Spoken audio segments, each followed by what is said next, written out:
It's late at night. Prince Harry is sitting alone in a quiet corner of his Montecito home. Meghan is asleep upstairs. The house is silent except for the faint hum of California crickets outside. Harry scrolls through his phone, his face lit only by the pale blue glow of the screen. Headlines flash before his eyes. Royal rift deepens. Insider reveals private Charles William conversation. Palace shaken by new leak. Harry's heart pounds. He knows these stories too well. They're not just rumors. They are the exact conversations, the private family moments, the sensitive details only a handful of people could possibly know. And lately, they've been coming out with frightening precision. Before we continue, please hit the like button, subscribe to the channel, and turn on the notification bell for updates. He shuts his eyes tightly, pressing the phone to his forehead. How did it get here? How did the love story that once captivated the world turn into this tangled web of mistrust and betrayal? Rewind to 5 years ago. When Harry and Meghan first stepped onto the world stage as a couple, it was like a real-life fairy tale. The charming British prince who had captured hearts since childhood. The independent, confident American actress who stood for modernity and change. The world watched, enchanted. They were different. They were going to be the couple that changed the monarchy. They were going to break the outdated molds, modernize the crown, and bring fresh air to an ancient institution.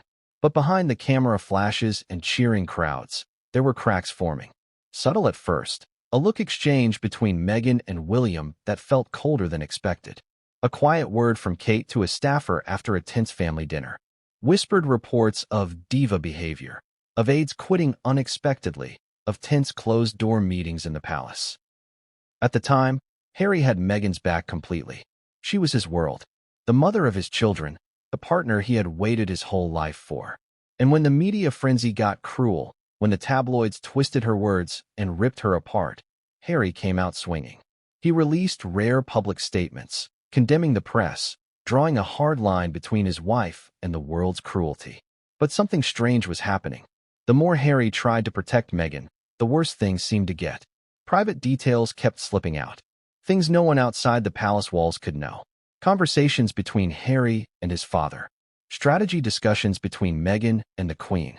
Even deeply personal family moments, like the arguments after Archie's birth or the controversial move to Canada, were surfacing in the media almost in real time. Inside the palace, suspicion grew. Who was feeding the press? How were these leaks happening? Harry refused to believe Meghan had anything to do with it. He assumed there were disloyal staff, maybe even disgruntled relatives, eager to hurt them. But over time, the evidence began to pile up. Phone records, emails, small details only Meghan would have known that appeared word for word in the tabloids. Meetings she had claimed were casual chats that turned out to be formal sit-downs with reporters. Slowly, uncomfortably, the realization dawned on Harry. Meghan might have been orchestrating some of it. The pressure on Harry became unbearable.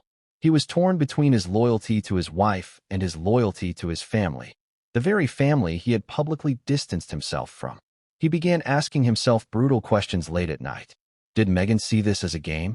Did she understand the pain she was causing? Or was she just overwhelmed, trying to control the narrative before the palace or the press destroyed her? The conflict wasn't just external, it was tearing Harry apart inside. He remembered their wedding day, the promises they had made to each other.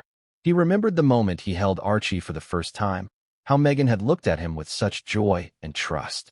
He remembered the nights they had stayed up late, planning a future away from the monarchy, dreaming of a new, independent life. How had it all unraveled into this? Harry started asking questions. Quietly, carefully at first. He confronted Meghan about the leaks in the gentlest way he could. She denied everything.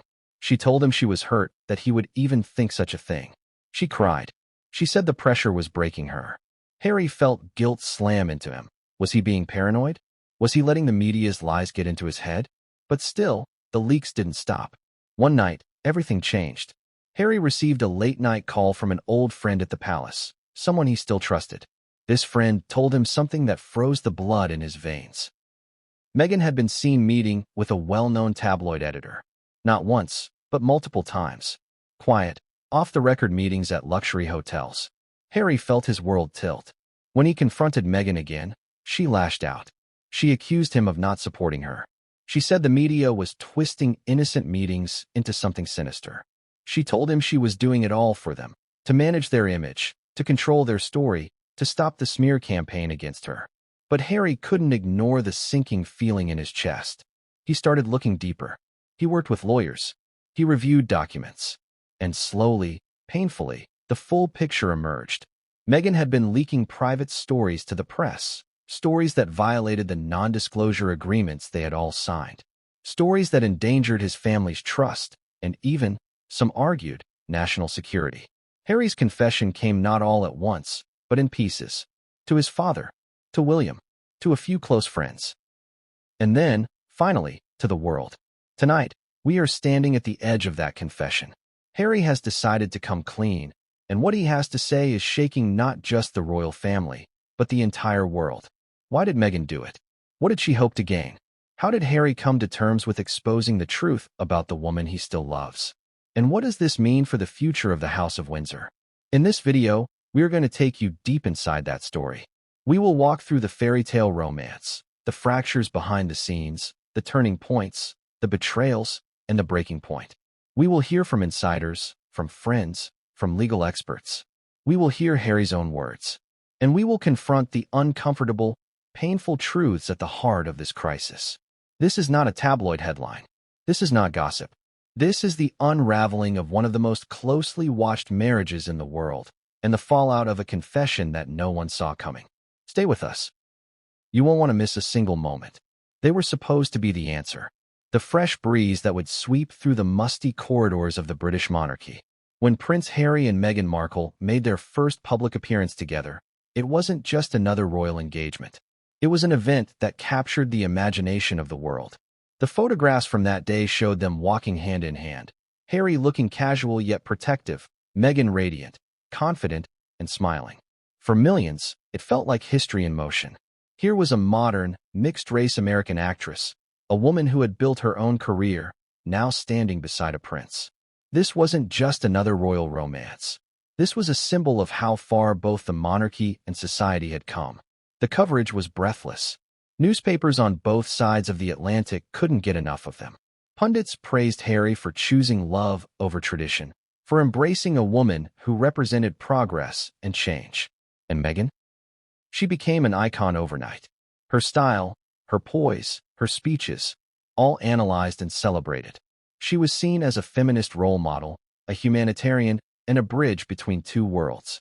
For the monarchy itself, their union promised relevance. The royal family had been criticized for years as being out of touch, elitist, even outdated. With Harry and Meghan, it felt like a bold new chapter. Their wedding was proof of this hope, a dazzling, multicultural event broadcast to millions, blending Anglican tradition with gospel choirs and heartfelt vows. But the fairy tale was already complicated. Even in those first few months, while the crowds cheered and the cameras clicked, there were signs that the path ahead would not be easy. Meghan was an outsider, and not just in the obvious ways. She was American, biracial, divorced, and an actress, four things that set her apart in a family steeped in centuries-old tradition and careful image management. Behind the scenes, there were challenges. Courtiers, staff, even some family members didn't quite know how to handle Meghan. She approached situations with a different mindset, confident, assertive, direct. To her, making suggestions or asking for changes was normal, professional behavior. But to palace staff, who were used to formality and deference, it felt brash, even disrespectful.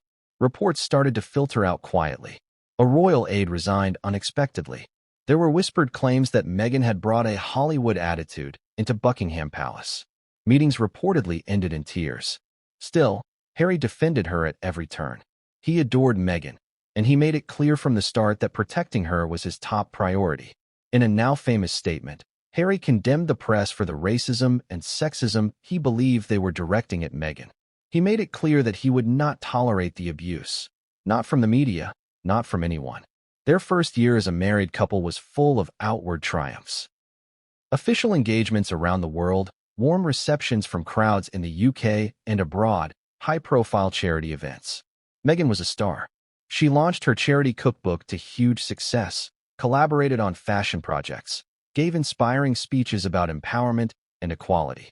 And then Archie arrived. Their first child brought even more public adoration. The couple appeared happy, glowing, fulfilled. The palace released images of the proud parents introducing Archie to the Queen and Prince Philip. For many, it seemed the Sussexes were writing a beautiful new chapter for the royal family. Young, diverse, forward-thinking, approachable. But cracks had already begun to form behind closed doors. Harry and Meghan seemed increasingly at odds with the traditional way of doing things. They wanted more privacy.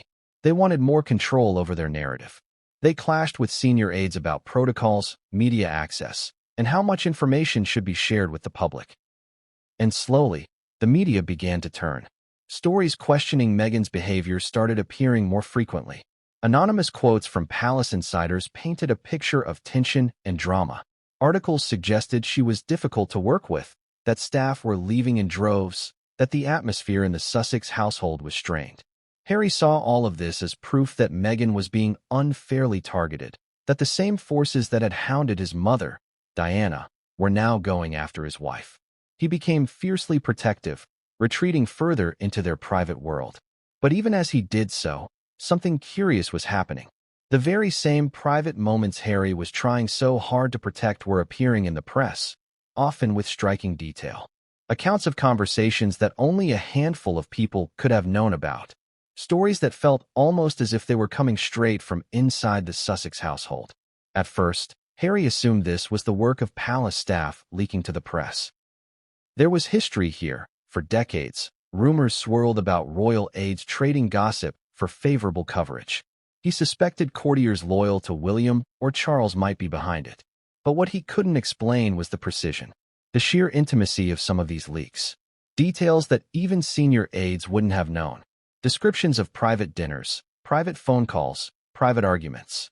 As he wrestled with this mystery, the couple's public image began to change. No longer simply the golden couple, Harry and Meghan were now increasingly described as isolated, defensive, even combative. Then came the announcement that stunned the world. Harry and Meghan would step back from royal duties.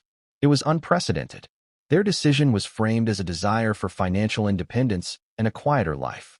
They spoke of their wish to raise Archie out of the spotlight. They spoke of their struggles with the intense media attention. The palace scrambled to keep up, negotiating what would later be called Megxit, the terms under which the Sussexes would step away from their roles as senior royals. Through all of this, Harry's devotion to Meghan appeared unwavering. He had left behind his royal duties, his family's protection, his country, all to stand by her side. For love. But there was a deeper, more painful story developing beneath the surface. The couple's move to North America didn't bring the peace they had hoped for. Instead, the scrutiny followed them. So did the leaks. Private details about their Montecito home, their finances, their relationships with the royals, all of it kept finding its way into the media. Harry's frustration mounted. How was it possible that, thousands of miles from London, the press still seemed to know what was happening inside his life with chilling accuracy? The answer, when it finally revealed itself, would shake Harry to his core. This chapter of their story, the chapter that seemed like a fairy tale, was built on an image that was already beginning to crumble. Harry and Meghan were no longer just the golden couple. They were a couple under siege, both from outside and within. And Harry, for all his loyalty, was starting to see that the enemy might not be outside at all. The public image was still gleaming, but behind closed doors the fractures were becoming impossible to ignore. Every royal marriage faces pressures, but for Harry and Meghan, those pressures arrived faster, louder, and sharper than almost any royal couple before them. It started subtly. Harry had always been close to his brother, William. Their bond, forged in the tragedy of losing their mother and in a shared royal destiny, had been something the world admired. But after Harry met Meghan, the brothers' relationship began to shift. William, by nature cautious and deliberate, reportedly raised gentle concerns.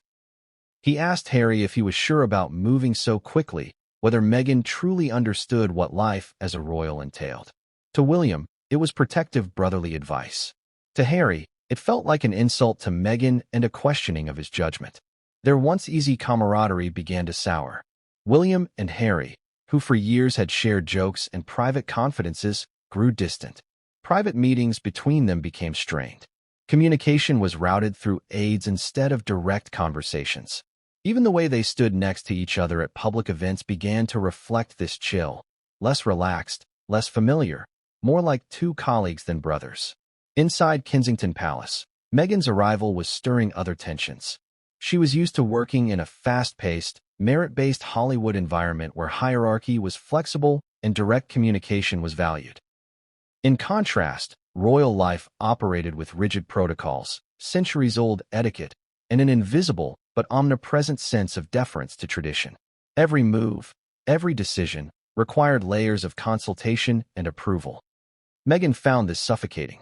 Staff reported that she wanted things done immediately, that she asked too many questions about why things couldn't be modernized, that she didn't always understand why rules existed, or chose to ignore them altogether. To Meghan, it was common sense to question outdated traditions. To palace insiders, it was insubordination. Stories began to surface about meetings that ended in tears, about staff resignations, about the Duchess of Sussex being difficult. Harry dismissed these reports as sexist and racist caricatures, but privately he was struggling too. He wanted to protect Meghan, but the environment inside the palace was increasingly tense. Even Kate, who had once seemed open to a warm relationship, was reportedly finding it difficult to navigate Meghan's different approach. At family gatherings, things felt awkward. During Christmas at Sandringham, sharp glances were exchanged. Small comments at the dinner table seemed loaded with hidden meanings. Meghan's attempts to fit in were interpreted by some as attention-seeking or calculated. Her decision to guest edit British Vogue, a move she hoped would be empowering and forward-thinking, was met inside the royal circle with skepticism. Was she overstepping, taking too much control, overshadowing the more senior royals? Then there was the issue of Archie's christening. Harry and Meghan decided to break from royal tradition, keeping the event private and declining to reveal the names of Archie's godparents. For a family that lives in the public eye, this caused a stir. To the media and many inside the royal household, it felt like the couple was cherry-picking what aspects of royal life they wanted to embrace, enjoying the privileges but rejecting the responsibilities. This perception of selective engagement with royal duties fueled resentment. Even sympathetic aides found it hard to defend every choice Harry and Meghan made. The press amplified this friction. Every decision was scrutinized, every moment analyzed. Stories appeared suggesting that Meghan was alienating Harry from his family. Speculation swirled that she was encouraging him to turn his back on his royal responsibilities. And yet, the palace kept to its mantra: never complain, never explain. The institution had survived countless crises by maintaining silence and unity. But that same silence now felt like abandonment to Harry and Meghan. They believed that they were being sacrificed for the sake of protecting other royals from criticism. Why were palace officials so quick to correct falsehoods about William and Kate, but hesitant to defend Meghan from tabloid attacks? Harry was haunted by what had happened to his mother, the relentless press scrutiny, the lack of institutional support, and he feared history was repeating itself. The divide between the couple and the rest of the family deepened. When Harry and Meghan launched legal action against several tabloids, they did so without consulting the palace. It was a bold and unprecedented move that stunned royal aides. In private meetings, senior members of the family expressed concern that Harry and Meghan were acting impulsively, making decisions that affected the entire monarchy without proper consideration. Harry's relationship with his father also became strained. Charles had tried to offer guidance, but found himself shut out. For Charles, who had endured his own rocky relationship with the media and the public after the death of Diana, the situation was frustrating and painful. He understood the pressure Harry was under, but could not condone the way Harry and Meghan were handling it. Meanwhile, Meghan felt increasingly isolated. In her mind, she had tried to bring energy and fresh ideas to the royal family, only to be met with resistance and hostility. She felt misunderstood, unfairly maligned by the press, and abandoned by the very institution she had joined. Harry, torn between loyalty to his family and love for his wife, sided with Meghan at every turn, but the toll was enormous. Private conversations between Harry and his family became arguments. The palace became a cold place, filled with glances and silences rather than warmth and support. Even events meant to celebrate unity, like Trooping the Color and Remembrance Day, were marked by icy interactions. And through all of this, a darker shadow loomed: the leaks. The leaks were persistent, unnervingly precise, and increasingly damaging. Every time Harry and Meghan thought they had taken steps to secure their privacy, a new story would appear in the press containing details no outsider should have known. Conversations held in private family meetings, plans for Archie's nursery, frustrations aired behind closed doors. All of it appeared on the front pages. Harry began to suspect everyone. Could it be courtiers loyal to other members of the family? Staff members eager for money or fame? Even relatives who might be leaking to protect their own reputations?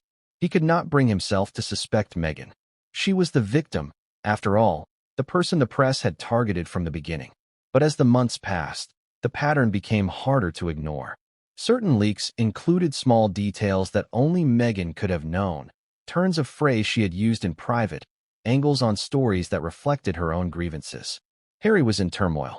He asked himself over and over, how could Meghan do this? Was it possible that she was meeting with journalists, feeding them stories to control the narrative, to protect her own image?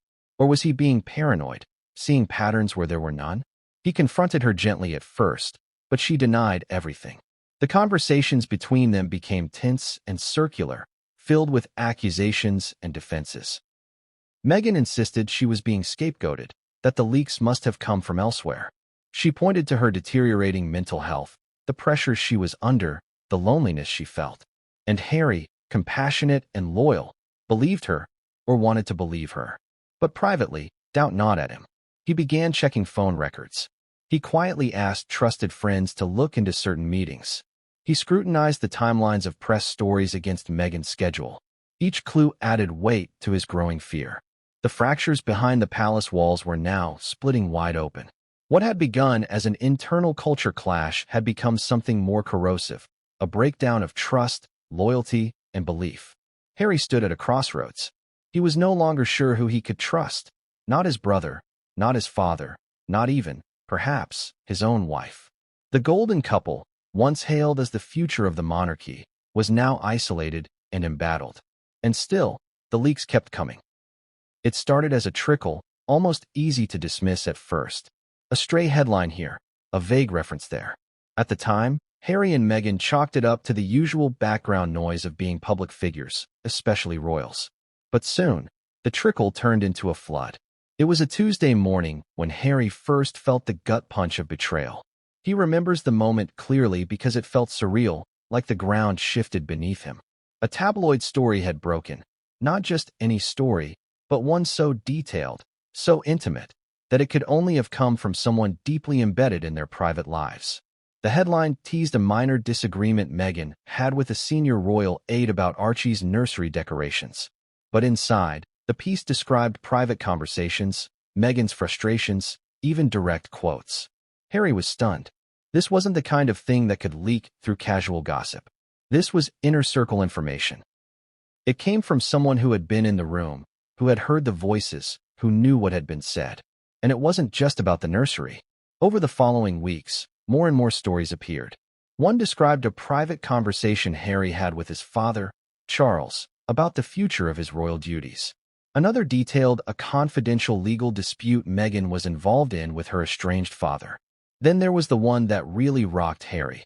An article outlining his and Meghan's plan to move to Canada, months before they had formally announced anything. The couple was blindsided. At first, Harry went into protective mode. He was sure they were under attack from outside. He suspected staffers, aides, old family acquaintances who had perhaps sold stories for money. He and Meghan started limiting their circles, cutting out people they suspected might be leaking. They spoke only in person, avoided texts and emails, even refrained from discussing sensitive matters over the phone. But no matter what they did, the leaks kept coming. Harry grew more and more paranoid. He started questioning everyone. Why had William's office released a statement without consulting him? Why were Meghan's old friends suddenly appearing in glossy magazine profiles, sharing private anecdotes? How was it possible that details only discussed between Harry and Meghan were ending up on the front pages of newspapers? One night, unable to sleep, Harry sat in the kitchen scrolling through old press clippings. He read them carefully, looking for patterns, for clues, for anything that would explain the stream of information. As he read, something began to crystallize. There were certain themes, certain threads, certain spins on the stories that felt familiar, not just in content, but in tone. They mirrored Meghan's own frustrations, her own private words to him. Harry pushed the thought away. It was unthinkable. Meghan was the one person he could trust completely. The person he had risked everything for. But doubt, once planted, has a way of spreading. Around this time, the palace was under pressure. Senior aides were trying to hold the family together as rumors of a split between the Sussexes and the rest of the royals grew. William and Charles were deeply concerned. Meetings were called to manage the crisis. Harry attended some of them, but his mistrust of the institution meant that he often left feeling more alienated than before. Meghan, for her part, was increasingly disengaged, frustrated that no one seemed to be fighting for her publicly. The media, sensing blood, doubled down. Paparazzi camped outside their home. Long-form investigative pieces appeared, suggesting Meghan was clashing with staff, that Harry was angry and erratic, that the couple was on the verge of making a dramatic break. And inside their home, the atmosphere grew tense. Harry began keeping things from Meghan, testing to see if stories would still leak. He started quietly comparing his private conversations to what appeared in the press.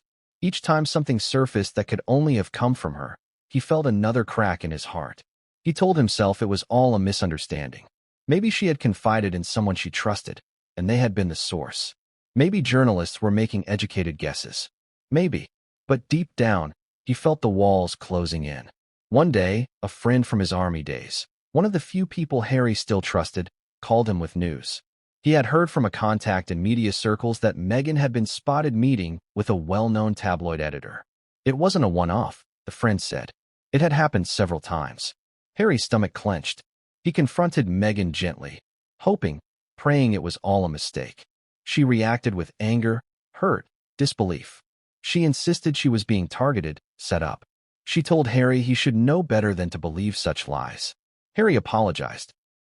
He felt sick with guilt for even asking. But the evidence kept mounting. Emails surfaced. Meghan had been in contact with certain journalists, ostensibly to correct misinformation, to manage her image, to set the record straight. But in doing so, she had revealed details covered by non-disclosure agreements, details that went beyond just clarifying facts.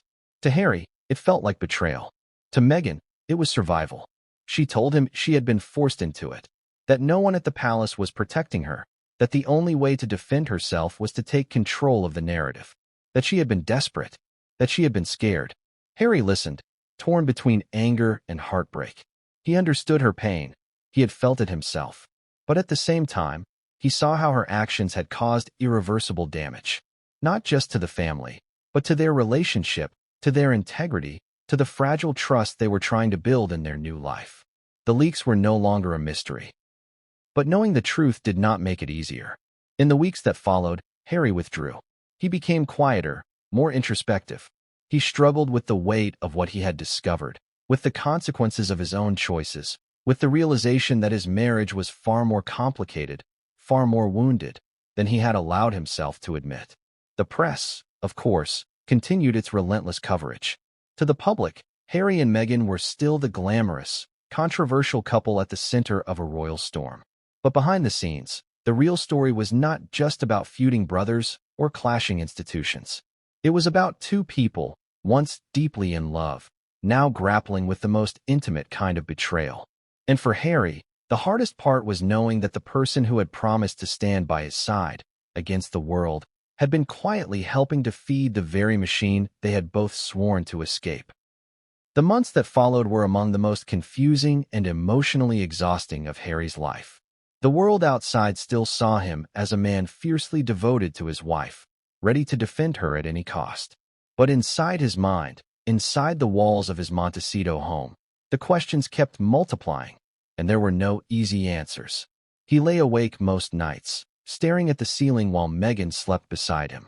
Every headline felt like an accusation, every leak another cut. He questioned everything now. Conversations they had shared privately that had appeared, almost verbatim, in the tabloids. Storylines in the media that seemed shaped by Meghan's perspective, her grievances, her frustrations. Harry's dilemma was not simply about facts. It was about love, trust, and loyalty. From the moment they met, he had promised to protect Meghan from the cruelty of the world, to be different from his family, to break the cycle of emotional neglect he believed had shaped his own childhood. He had sacrificed everything for her: his royal duties, his titles, his home in England, and most painfully, his relationships with his family. He had endured the strain of public scorn and media vilification, all because he believed that standing by Meghan was the right thing, the only thing, to do. And yet, the evidence before him was undeniable. The leaks matched things only she could have known. The meetings with editors, the emails, the timelines that aligned too perfectly. But he couldn't bring himself to fully accept it. He kept asking himself, was this truly betrayal, or was it desperation? Had Meghan crossed lines because she was trying to protect herself in a world that was determined to destroy her? Every time he raised these questions with her, the conversation spiraled into pain and anger. Meghan would accuse him of doubting her when she needed him most. She would remind him of all she had endured. The racist headlines, the invasions of privacy, the relentless press intrusion during her pregnancies. And Harry, full of guilt, would back down. He would reassure her that he believed her, that he trusted her, even as a part of him screamed inside. But those sleepless nights took their toll. Harry began retreating emotionally. He stopped calling William. He avoided texts from Charles. He distanced himself even from friends he had once trusted implicitly. The only person he confided in now was Meghan. And that, too, felt complicated, because he was no longer sure what he could say or what would remain private. The growing chasm between him and his family weighed heavily on him. He remembered how close he and William had once been, how Charles had supported him after Diana's death. He remembered Christmases at Sandringham, shooting parties at Balmoral, childhood summers spent at Highgrove. All of it felt impossibly far away now. He thought of his mother constantly. Diana, too, had struggled with betrayal, from the press, from the royal family, from within her own marriage.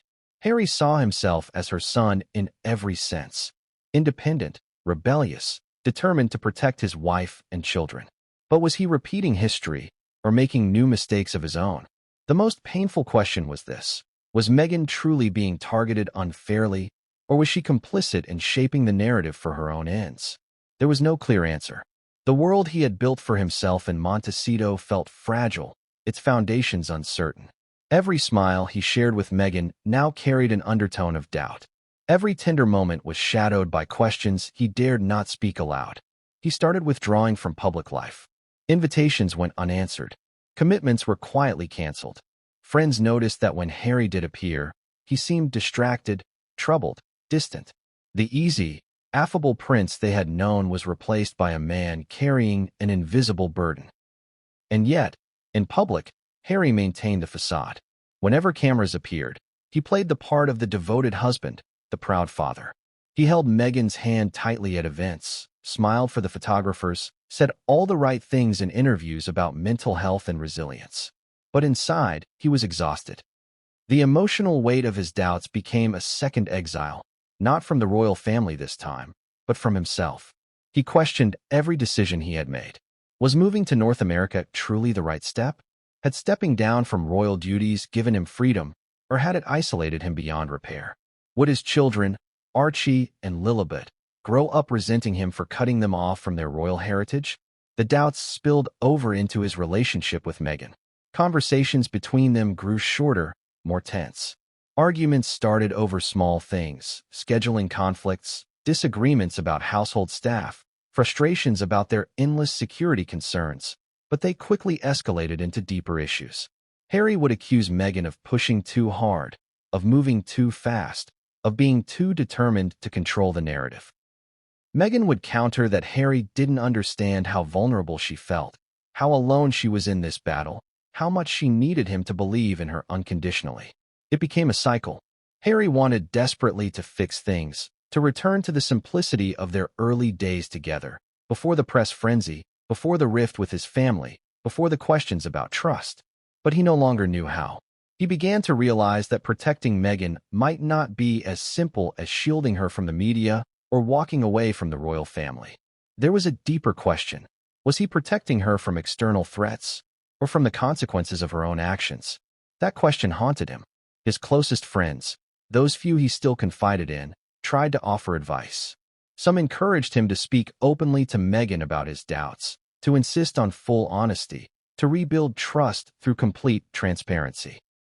Others warned him to be cautious, reminding him of how vulnerable he had made himself by leaving his family and position. But ultimately, this was a choice only Harry could make. Every morning when he woke up, he felt the tension the moment he opened his eyes. Meghan would be there beside him, smiling, reaching for his hand. And every morning, he would smile back, even as that question sat silently between them. The dilemma became all-consuming. Harry was trapped between two powerful, conflicting instincts. The need to protect his family's honor, the family he had been born into, whose legacy he carried, and the need to protect the woman he loved, even if she was the very person who had caused the damage. The world continued to watch them, unaware of the storm raging behind closed doors. Publicly, they remained a united front. Privately, Harry was breaking. By the end of that year, Harry knew he would have to make a decision. He could not live in this limbo indefinitely. The cracks in their relationship, in his trust, in his sense of self, had widened too far. And so, late one evening, sitting alone in his garden, Harry made a silent vow to himself. He would find out the truth, all of it, no matter how painful, no matter what it cost him, because he could no longer bear the weight of doubt. In the world of royalty, secrets are currency. But more than that, they are a sacred trust. Behind the gilded gates of Buckingham Palace and the hallowed halls of Windsor Castle, there exists an unspoken pact, an unyielding code of confidentiality, enforced by legal contracts known as non-disclosure agreements, NDAs.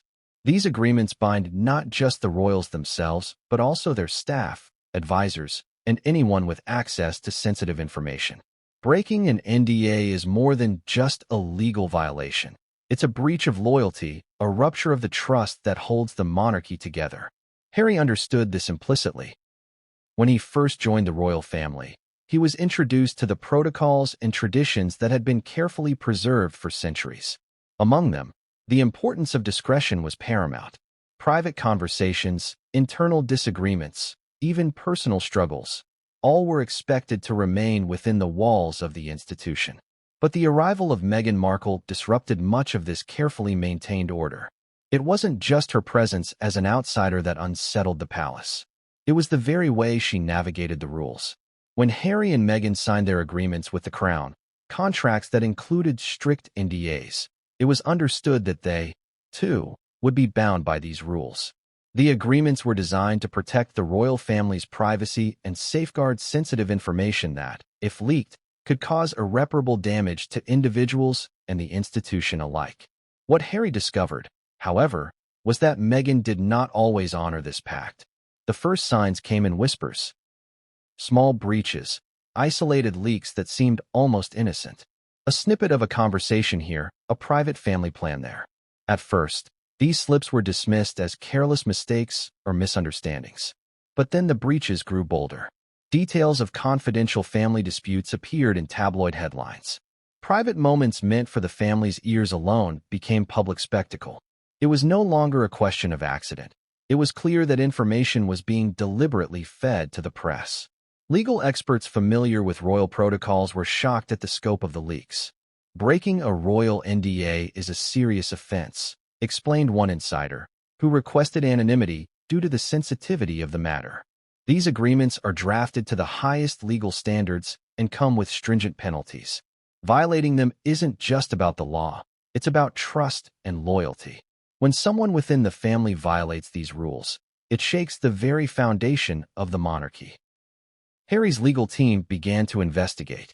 They traced several leaks back to sources with direct access to Meghan.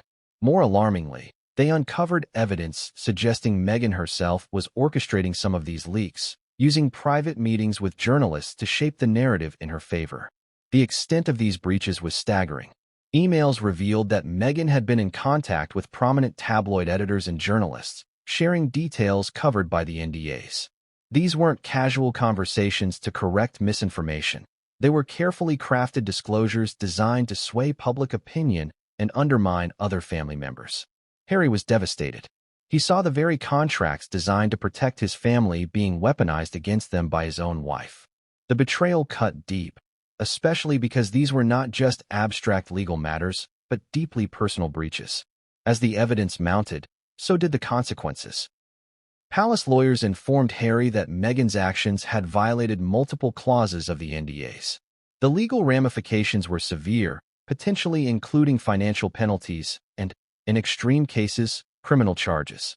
For the royal family, the breach was unprecedented.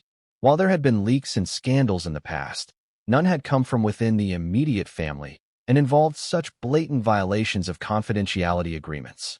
Harry found himself at a crossroads.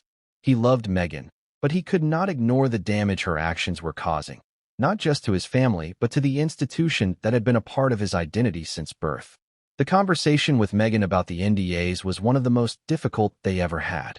Harry confronted her with the evidence, the emails, the phone records, the witness accounts. Meghan, faced with the facts, reacted with a mixture of denial and anger. She insisted that her actions were justified, that she was defending herself against an unfair system and a hostile media. "It's not betrayal," she told Harry during a tense exchange. "It's survival." But Harry could not reconcile this justification with the reality of the damage done. The breach of the NDAs had wider implications, too. It forced the royal family to reconsider their approach to privacy and security. The trust that once seemed unbreakable was now fractured. The palace tightened its security protocols, limiting access to sensitive information and vetting anyone who came into contact with the family more rigorously than ever before. Public opinion was also divided. Some sympathized with Meghan, seeing her as a victim fighting against an oppressive institution. Others viewed her as manipulative, willing to compromise sacred family secrets for personal gain. The story culminated in an extraordinary decision. Meghan would face legal action for violating the NDAs, an unprecedented move that shocked the world. For a member of the royal family to be subject to such measures was almost unheard of. The arrest that followed was the final, dramatic act in this saga. Meghan was taken into custody for her role in the leak scandal, accused of deliberately breaching legal agreements that protected the royal family's privacy. The charges sent shockwaves across the globe, turning the story from a royal rumor into a legal and public relations crisis of monumental scale. For Harry, the arrest was heartbreaking but inevitable. He had spent months grappling with the truth, trying to protect Meghan while also upholding his duty to his family. Now, the two had come into direct conflict. As the news broke, Harry made a public statement. He expressed his deep sadness and disappointment, but affirmed his commitment to honesty and transparency. "The truth must come out," he said. "For the sake of my family, for the sake of my children, and for the future." This chapter in Harry and Meghan's story was not just about legal battles or media scandals. It was about the ultimate betrayal of a sacred promise. The NDAs represented more than just words on paper. They symbolized trust, loyalty, and the fragile bonds that hold a family and a monarchy together. And in breaking those agreements, Meghan shattered more than just confidentiality. She shattered the illusion of the golden couple, revealing the complex, painful reality beneath. Behind the polished headlines and the public appearances lay a more secretive, shadowy world. Meetings that were never meant to be known. Conversations held in discreet hotel suites, quiet cafes, and private offices. These were not the spontaneous interviews or public statements the world saw, but carefully planned sessions with media insiders. Sessions designed to shape a narrative, steer public opinion, and protect a carefully crafted image. As rumors of Meghan's involvement in leaking royal secrets gained traction, sources close to the couple began revealing unsettling details about her interactions with the press. According to several insiders, Meghan had met repeatedly with influential tabloid editors and journalists, often away from the prying eyes of palace security or Harry's trusted inner circle.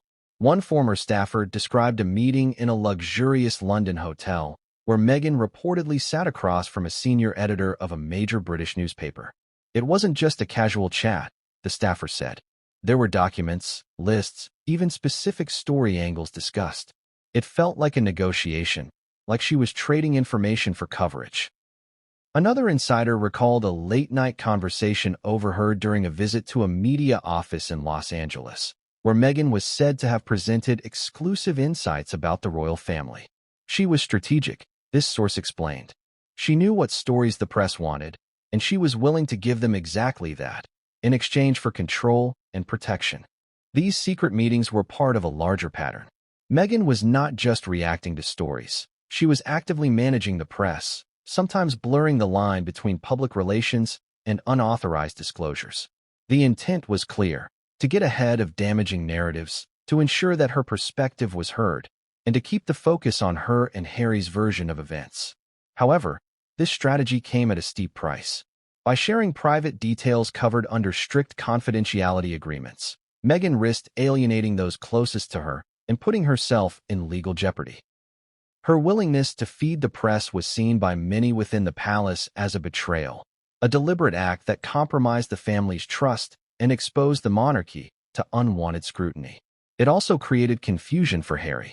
While he had initially believed these meetings were necessary damage control, he soon realized they were feeding the very media frenzy they were trying to escape. One senior royal correspondent, speaking on condition of anonymity, said, "It's unusual, even unprecedented, for a member of the royal family to have such direct, off-the-record communications with tabloid editors. The palace has always tried to manage press relations through official channels. What Meghan did broke that convention entirely." The consequences of these clandestine meetings soon became apparent. Stories emerged that painted Harry and Meghan's family life in a less flattering light, with details about private disputes, financial arrangements, and even health concerns leaking to the public. Journalists who had access to Meghan during this period later revealed that she was often frustrated with the way the palace communicated, feeling sidelined and unsupported. She saw the press as both an enemy and a tool, a double-edged sword she tried to wield to her advantage. This complex relationship with the media added layers of tension within the Sussex household. Harry, caught between defending Meghan and protecting his family, struggled to reconcile the situation. His love for Meghan was unwavering, but the repeated leaks and meetings with journalists strained their trust. One close friend of Harry described the period as a balancing act on a razor's edge. The friend explained, Harry wanted to believe Meghan was doing what she thought was right, managing a hostile media landscape. But deep down, he knew it was tearing them apart. The secrecy surrounding these meetings also fueled speculation outside the palace. The public and media began to question Meghan's motives and loyalties. Was she seeking control, revenge, or simply survival? Was Harry being manipulated, or was he complicit in the leaks? To many observers, the answers were unclear. But for the royal family, the damage was done. The trust that had once held them together was fraying, with these secret meetings at the heart of the crisis. Ultimately, the meetings led to a breaking point. When palace officials learned of the extent and nature of Meghan's interactions with the press, they raised alarms. The leaks could no longer be dismissed as the work of disgruntled staff or external forces. The source was too close, too direct. Legal consultations followed, and the severity of the breach became apparent. It was no longer just about controlling a narrative. It was about violating legal agreements and exposing private family matters to public scrutiny. For Harry, this revelation was crushing. He faced the painful reality that the woman he had trusted with his life was also the source of much of the turmoil engulfing his family and himself. The secret meetings had helped Meghan gain some measure of control over the media story, but they came at a cost that neither she nor Harry could afford. The consequences would ripple through their lives, leading ultimately to Meghan's arrest and the public unraveling of their marriage and standing within the royal family. The stately grounds of Frogmore Cottage, nestled in the quiet of Windsor, had once been a sanctuary for Harry and Meghan, a place where they could escape the relentless glare of the public eye and carve out a life away from royal pressures. But that peace was shattered one late afternoon when Harry confronted Meghan with the devastating truth he could no longer deny. Harry had spent weeks gathering evidence, piecing together information from lawyers, friends, and discreet inquiries. The picture that emerged was painful and undeniable. Meghan had orchestrated meetings with journalists, shared private family details, and violated the NDAs that bound them to secrecy. It was not the betrayal of a stranger, It was the betrayal of the woman he loved. That afternoon at Frogmore was tense. The air felt thick with unspoken fears and mounting tension as Harry and Meghan faced each other in the quiet drawing room. Harry began gently, trying to give Meghan a chance to explain. "I've seen the messages, the emails," he said quietly. "I know about the meetings with the press. I can't pretend I don't." Meghan's eyes filled with tears. "Harry, you don't understand. I did what I had to do. No one was protecting me. I was drowning in lies and attacks. I needed to fight back." Harry's voice cracked. "But this? Feeding stories, breaking promises? It's tearing us apart. It's breaking the family." The conversation quickly escalated. Meghan accused Harry of not standing by her, of listening too much to the palace and media. She said she felt isolated, powerless, and betrayed. Harry responded with heartbreak. "I stood by you through everything. But trust is everything. And I don't know if I can trust you anymore." For hours, the two argued, their voices rising and falling with raw emotion. Old wounds reopened, words said in anger left scars. Both were exhausted, overwhelmed by the enormity of the crisis between them. At one point, Meghan pleaded, "I'm trying to survive in a world that's against me. I didn't want to hurt you or the family. I only wanted to protect us." Harry's frustration boiled over. By breaking the rules? By lying? That's not protection. That's destruction. The confrontation revealed the deep fractures in their relationship, fractures born from love, fear, desperation, and betrayal. In the days that followed, Harry withdrew even further. He was caught between the woman he loved and the family he couldn't abandon. Every phone call with Charles or William was tinged with bitterness. Every moment with Meghan was shadowed by doubt. Friends noticed his exhaustion. One close confidant said, Harry was a man at war with himself. The burden of truth weighed on him like a lead cloak. The confrontation at Frogmore was a turning point. It forced Harry to face the painful reality that his marriage, his loyalty, and his family were all entangled in a web of secrets and lies. It was the moment when Harry understood that the fallout from Meghan's actions would not just affect their relationship, but the entire royal family and public perception of the monarchy. From that day on, Harry knew that the path ahead would be fraught with difficult decisions, decisions that would test his love, his integrity, and his courage like never before. The moment news of Meghan's orchestrated leaks and the mounting evidence of broken NDAs reached the royal family, a wave of shock and disbelief rippled through the palace. The monarchy had weathered countless storms over the centuries, but this breach, coming from within the immediate family and involving such intimate betrayals, cut deeper than most. King Charles, the head of the family and institution, was reported to be devastated. The man who had himself endured public scrutiny and family conflicts found himself grappling with a crisis that threatened the very foundation of the monarchy he was now responsible for. Privately, he expressed profound disappointment and sorrow, but also frustration at how the situation had escalated so quickly. The Prince of Wales had always hoped for reconciliation. His love for Harry was steadfast, but the breach of trust was a painful blow. Advisors recalled a tense meeting where Charles pleaded for unity, emphasizing the need to heal divisions quietly and without scandal. Yet, Prince William, Harry's older brother and the heir apparent, reacted with a mixture of anger and betrayal. The two brothers had grown apart over the past few years, but this crisis pushed their relationship to a breaking point.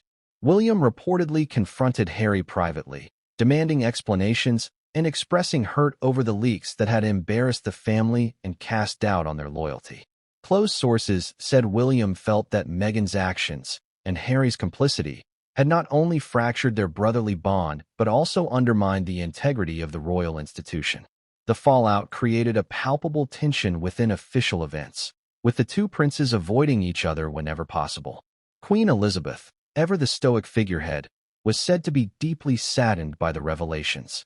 Having witnessed decades of personal and public challenges within the family, the Queen understood the emotional weight of this betrayal. Though she rarely expressed her feelings publicly, her close aides reported that she viewed the situation with a heavy heart, lamenting the rift in what should be a united family. Other senior royals, including Prince Andrew and Princess Anne, were reportedly dismayed by the scandal. And, known for her straightforward manner, was said to have voiced frustration over the breakdown of trust and the damage to the family's reputation. Meanwhile, Andrew's recent own controversies had left him sidelined, but even he expressed concern over the growing turmoil. The damage extended beyond personal relationships. The royal household faced a crisis of confidence. Staff who had served loyally for years felt blindsided and betrayed. The atmosphere within the palace grew tense and uncertain. Courtiers debated how to respond, weighing the need to protect the family's privacy against the demand for transparency in a media-saturated world. Palace officials scrambled to control the narrative, issuing carefully worded statements emphasizing that the family was working through differences privately. But the leak scandal undermined their efforts, providing fodder for tabloids and critics alike. Public perception also shifted. The British public, traditionally supportive of the monarchy, found themselves divided. Some sympathized with Harry and Meghan, seeing them as victims fighting an archaic and unyielding institution. Others felt angered by the breaches of confidentiality and the perceived disrespect toward the royal family's traditions and responsibilities. Social media exploded with debate, with hashtags both supporting and condemning the Sussexes trending worldwide. The leak scandal became a cultural flashpoint, sparking discussions about loyalty, privacy, and the modern relevance of monarchy. Within the palace, efforts to mediate the crisis continued, but with limited success.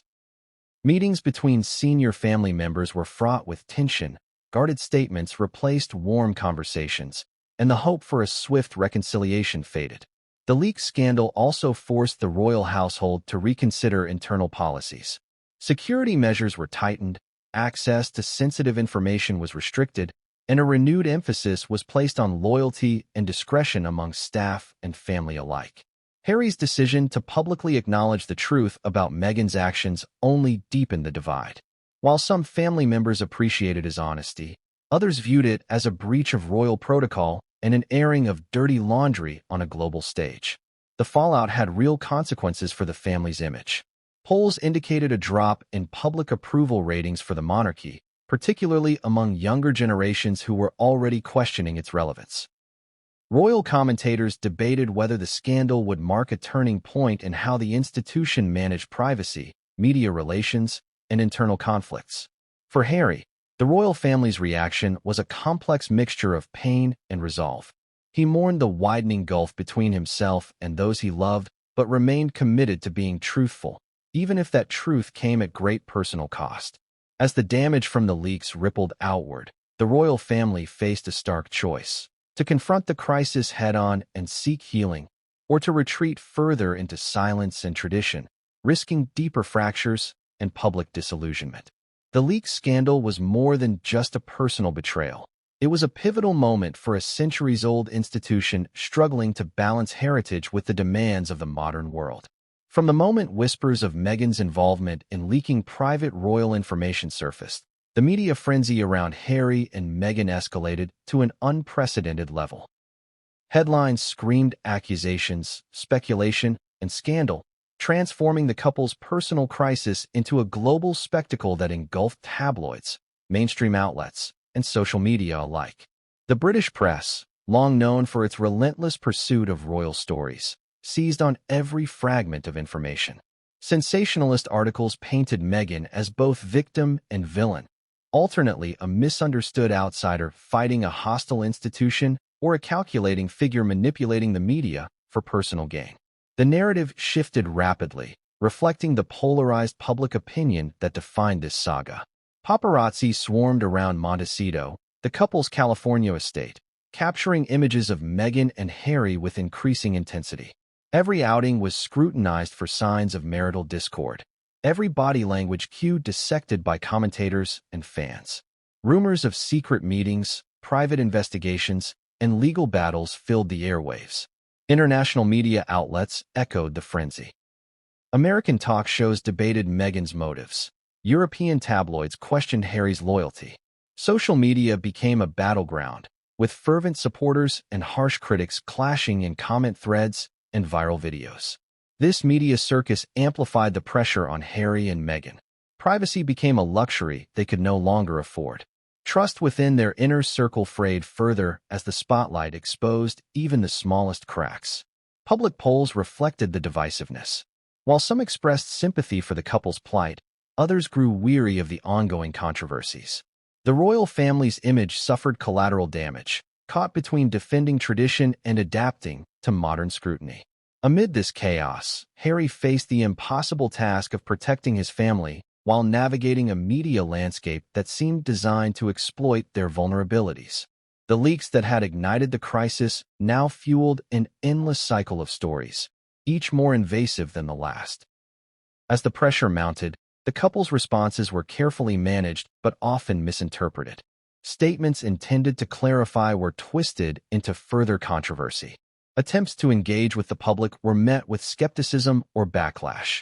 For Harry and Meghan, the media circus was not just a professional challenge. It was a deeply personal trial. The relentless exposure threatened their mental health, their relationship, and their vision for a life beyond royal constraints. The question lingered: how much of the media storm was fueled by Meghan's own actions, and how much was the inevitable consequence of their high-profile status? In this turbulent environment, the couple's decision to break silence and reveal the truth about the leaks was both courageous and fraught with risk. It promised to bring clarity, but also risked intensifying the media spotlight. The fallout from the media circus would shape not only the couple's future, but also the public's perception of the monarchy and its place in the 21st century.